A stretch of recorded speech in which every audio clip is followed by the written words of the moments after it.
They say a river never forgets where it flows, but it never rushes to get there either. Abike learned this truth the hard way, in the village of Aponi, where the river sang to the wind and the trees whispered secrets. Abike was born under the watchful eye of the elders. From the moment she took her first breath, the signs of destiny surrounded her. The old ones nodded knowingly. The diviners cast their sacred kola nuts.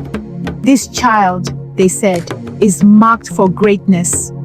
Her mother, Iya Aduni, rejoiced. Her father, Baba Kofo, swelled with pride. But the Babalawo, wise and weathered by years of reading the unseen, spoke with caution. Greatness is certain, he said, but it will not come quickly. Welcome to Ifa Wisdom Tales, where we share traditional Yoruba stories rooted in the sacred odus of Ifa. If you're on a path of self-discovery, ancestral alignment, or spiritual growth, be sure to like, subscribe, and hit the notification bell. You can also follow Ifa Wisdom Tales on Instagram, TikTok, and Facebook for more stories, teachings, As a child, and daily wisdom. Abike was patient. She listened when the elders spoke. She sat by the river, watching its steady flow. She offered palm oil and whispered prayers. Ori me, she would say, guide me in the right time. But as the years passed, patience grew heavy on her shoulders. Abik watched her friends marry. She saw their children grow. She heard of traders becoming wealthy, of young men traveling to distant lands and returning with gold. And yet, her hands remained empty. One evening, she sat before the old Babalawo, her heart restless.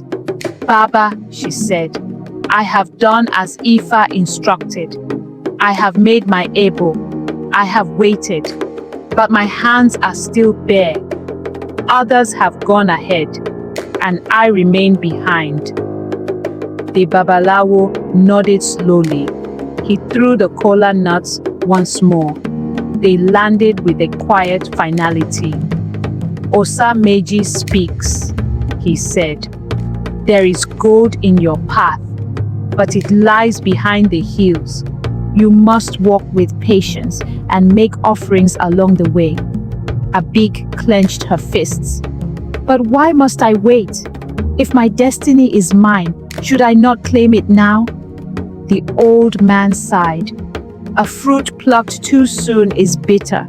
A river forced to change its course becomes a flood. Patience, Abike. But patience had turned to burden. That night, as the village slept, Abike sat alone under the baobab tree. The wind whispered through the leaves, but she did not listen.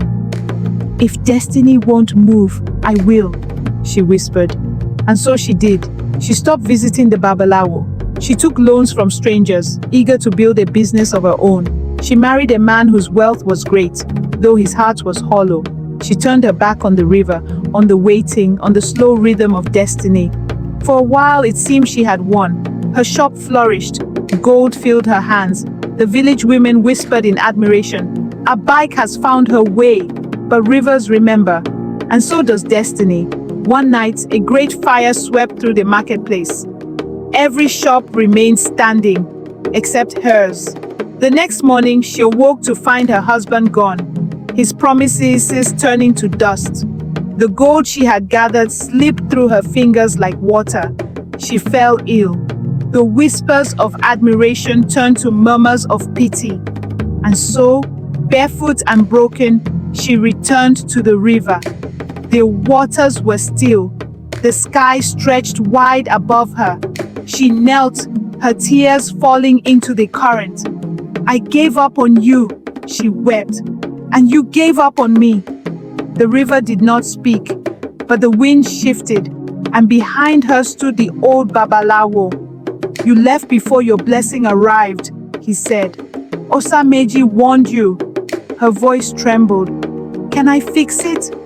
The Babalawo studied her for a long moment. Then he nodded. Ifa is mercy. Ebo can realign what was disordered. This time, she listened. She fasted.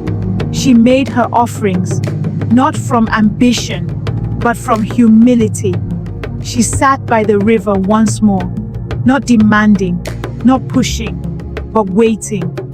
The days passed, then the months. Slowly, like the dawn breaking over the hills, her life began to shift. She was called to apprentice under a great merchant. Her health returned. A man entered her life, not wealthy, not grand, but kind. One evening, as she sat by the river, watching the steady flow, she smiled. She understood now. The river had not forgotten her. It had been waiting for her to remember who she truly was. And somewhere, beyond the hills, destiny stirred once more. The merchant she apprenticed under was known as Baba Agba, a man whose wisdom was as vast as the sky. He traded in rare fabrics, fine beads, and precious oils, sending caravans far beyond the lands of Aponi. Under his guidance, Abik learned not just the ways of trade, but the art of patience. Every cloth has its time to be woven, Baba Agba would say. Rush the loom and the threads will snap. Months passed, then years. Abai grew into a woman of quiet strength.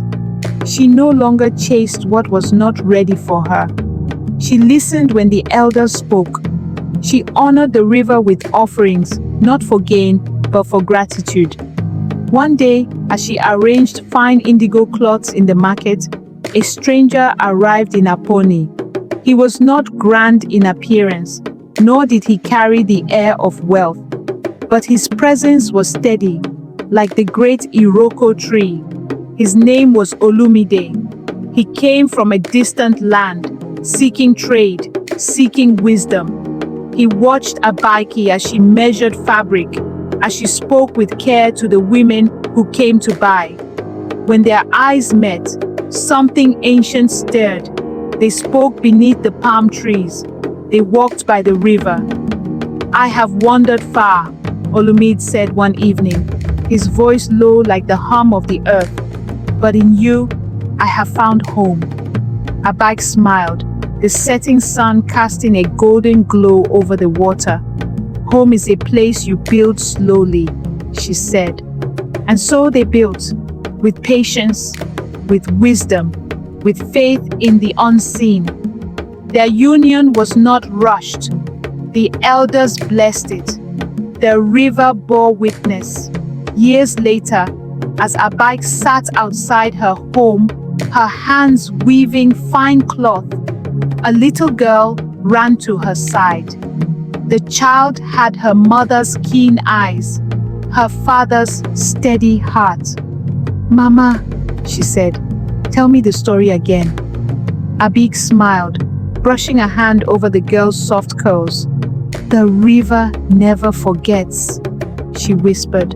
And as the waters flowed, as time carried its lessons forward, the story continued, just as it always had and always would.